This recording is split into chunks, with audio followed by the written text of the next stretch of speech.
आज के वीडियो में हम जानेंगे टाइम डिपेंडेंट स्क्रूडिंगर वेव इक्वेशन के बारे में।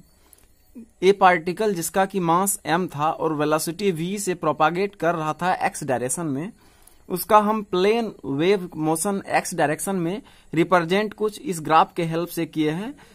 तो हम x एक्सिस पे रिप्रेजेंट किए हैं वेव का प्रोपागेशन और y एक्सिस पे वेव फंक्शन साई को डिनोट किए हैं। तो साई को हम in combined form of exponential लिख सकते हैं ए ई के पावर आई के एक्स माइनस ओमेगा टी के फॉर्म में लिख सकते हैं। इस वेव इक्वेशन को अब हम एनर्जी जो रिलेटेड होगा, अगर पार्टिकल वेलोसिटी v से मूव कर रहा होगा x डायरेक्शन पे तो उससे रिलेटेड एनर्जी के टर्म में, और अगर मास m है v है तो ये लीनियर मोमेंटम एसोसिएटेड होगा। तो इस वेव फंक्शन को हम एनर्जी और लीनियर मोमेंटम के टर्म में एक्सप्रेस करने वाले हैं। तो इसके लिए हमें कुछ कंसीडरेशन करने होंगे, कुछ फॉर्मूला के बारे में जानने होंगे। एट फर्स्ट इस इक्वेशन में ओमेगा को हम 2 पाई म्यू, जो कि जानते हैं यहाँ म्यू जो है फ्रीक्वेंसी ऑफ वेव है। प्रोपागेशन कांस्टेंट अगर k को बोलें तो इसे हम 2 पाई अपॉन लेमडा, जहां की लेमडा वेवलेंथ है, इसे लिख सकते हैं।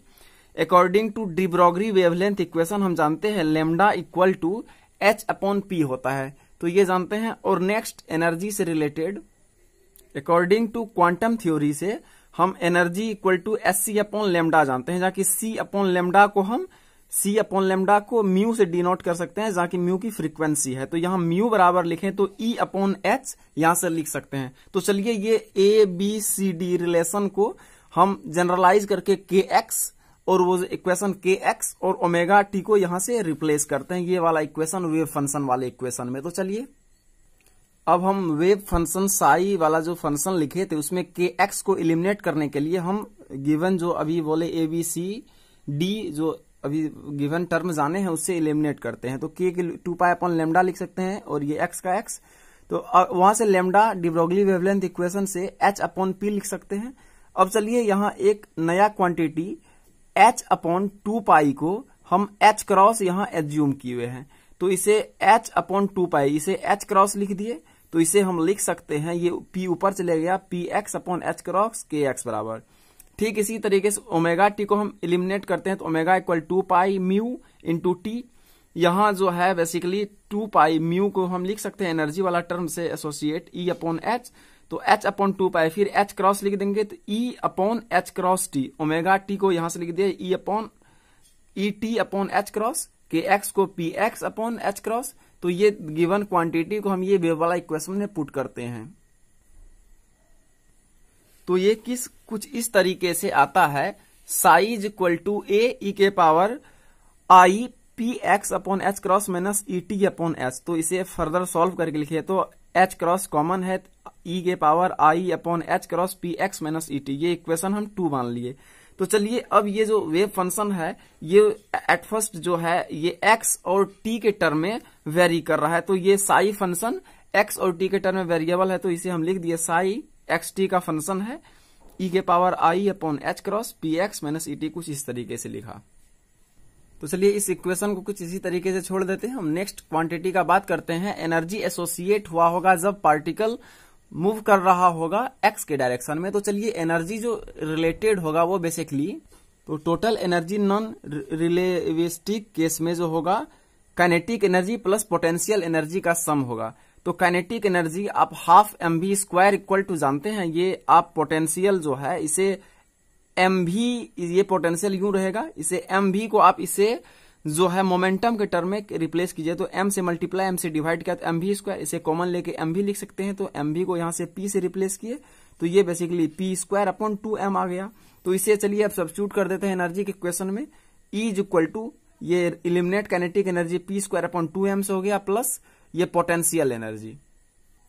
अब इस इक्वेशन में बोथ साइड जो है वेव फंक्शन साई से मल्टीप्लीकेशन कर देता है, तो हम लिख सकते हैं E psi equal to P square 2m psi plus V psi. तो चलिए अब इसमें जो ई साई और पी स्क्वायर साई जो है ये इलिमिनेट करने का कोशिश हम वो जो गिवन एक्सप्रेशन अभी लिखे थे साई का एनर्जी और मोमेंटम के टर्म में, तो उससे करने वाले हैं। तो चलिए देखते हैं, ये अगर लिख सकते हैं हम इक्वेशन को psi is equal to A E I upon h cross px minus E T. तो इसे फर्स्ट अपॉन डिफरेंशिएट हम विथ रिस्पेक्ट टू टाइम करते हैं। तो यहां से हम पाते हैं D psi upon D T का एक्सप्रेशन कुछ इस तरीके से पाते हैं। यहां अगर आप डिफरेंशिएशन यहाँ टाइम के रिस्पेक्ट में कर रहे हैं तो ये ई के पावर एक्स का डिफरेंशिएशन ई के पावर एक्स, और डिफरेंशिएशन बेसिकली टी का कर रहे हैं तो ये इसके टर्म में कंस्टेंट इंट्रोड्यूस हो जाएगा minus E upon I upon H cross, जो कि यहां हम लिखे हुए हैं। तो E I upon H cross minus sine को इसको इस तरीके से अरेंज किया तो ये बेसिकली वेव फंक्शन साई लिखा हुआ है। तो हम D psi upon D T को कुछ इस तरीके से लिख सकते हैं। तो D psi upon D T को I E upon H cross, और वो वाला फंक्शन जो था ए ई के power I upon H cross P X minus E T, उसे हमने साई मान लिया। तो चलिए यहां से ई साई को हम इलिमिनेट कर सकते हैं minus H upon I D psi upon D T. तो चलिए अब नेक्स्ट क्वांटिटी जो था मेरा वो जानना था जो पी स्क्वायर साई का वैल्यू क्या होगा। तो उसके लिए हम फिर वही साई वाला फंक्शन को एक बार फिर से लिख लेते हैं। तो चलिए लिख लेते हैं psi is equal to A E के power I upon H cross P X minus E T.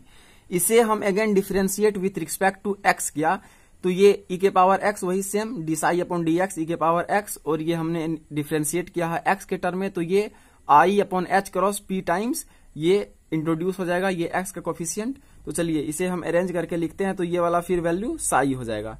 Again differentiate with respect to X करते हैं तो ये वैल्यू फिर से अगर ई के पावर एक्स आ जाएगा ये साई वाला फंक्शन के टर्म में।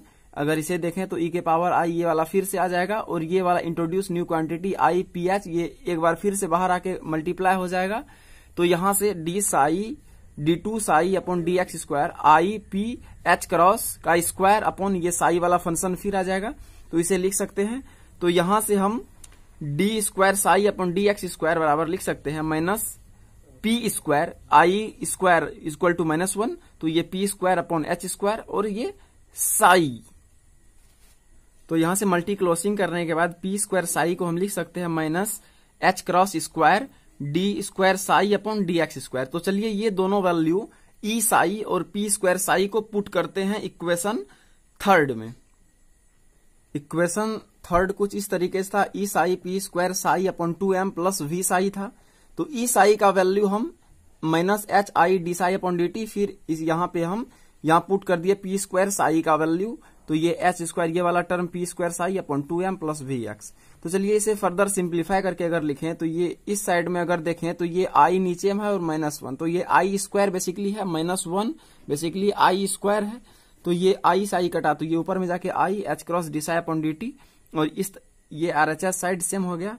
अब यहाँ रिप्लेसिंग साई जो फंक्शन है उसे साई एक्स टी के टर्म में है तो उसे हम रिप्लेस कर दिए। तो यहां से I H cross D upon D T Sai X T के टर्म में, इसे बस साई एक्स टी को से रिप्लेस कर दिया है। ये जो इक्वेशन बेसिकली है ये Schrödinger equation one dimensional motion में इंडिपेंडेंट वेव इक्वेशन है। ये three dimensional equation psi X Y Z के टर्म में फाइंड करने के लिए हम बेसिकली ये वाला एक्सप्रेशन को कुछ इस तरीके से लिख दिए। अब जहां मेरा function D psi upon D X square था तो ये तमाम टर्म में D square psi upon D X square, same इसी D square psi upon D Y square, same D square psi Z के टर्म में, तो ये लिख दिए प्लस वी साई। तो इसे अगर हम देखें तो ये मैथमेटिकल फिजिक्स में हम जानते हैं ये डेल फंक्शन है बेसिकली।